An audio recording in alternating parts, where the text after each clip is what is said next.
এটার একটা পর্দা আছে, এই পর্দাটা ঠিকই কে যে যাইবে দুনিয়াতে কোনে কর্ম করিয়া খাওকো। কিন্তু ওই যে রাজাকাররা ধরাই দিয়েছে স্বাধীনের সেই সময় আমি স্বাধীন পুরো দেখছি।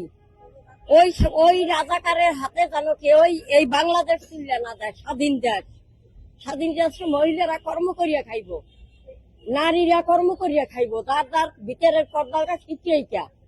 তারপর যদি তারে কয় যে মহিলারা পর্দায় থাকবো, বেশ ভালো কথা। মহিলারা কি ঘরে বইয়া না খাইয়ে পর্দায় থাকবে? তারা কর্ম করবে না? কর্ম করলে মানুষ বেপর্দা হয়। ৭১-এর যুদ্ধের সময় কি কি দেখেছেন আপনি? আমরা দেখছি হিন্দুর ঘরে, মুসলমানের ঘরে কোনো একটা ভালো মেয়ে, ভালো বউ, ভালো সংসার এগুলি থাকবার পারে নাই। রাজাকাররা পশ্চিমবঙ্গ হাতে তুলে দিচ্ছে, তারপর তারা নির্যাতন হয়েছে, তারপর তাকে মাইয়া ফেলাইছে, তারপর যে দেশ স্বাধীন হয়েছে, থানা আটক করছে, এগুলি আমরা সব দেখছি।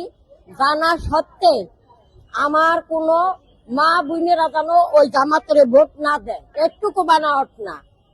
যারা বলে তারা ওসব স্বাধীন দেখে নাই, আমরা দেখছি, আমাকে মনে আছে। কিন্তু বানাওট না, অনেক অত্যাচার জুলুম করছে। তাকে অত্যাচারে ঘরে জীবেরি লইয়া মানুষ থাকবার পারে নাই, ঘরে বউ লইয়া থাকবার পারে নাই। পশ্চিমে গানিয়া খুঁজে এই রাজাকাররা দেখাই দিয়েছে বাড়িঘর, তারপর লুটপাট করিয়া হে নারী অত্যাচার করছে। আমরা দেখছি এই যে পশ্চিমে লইয়া রাজাকাররা মানে জামাতরা, হুজুররা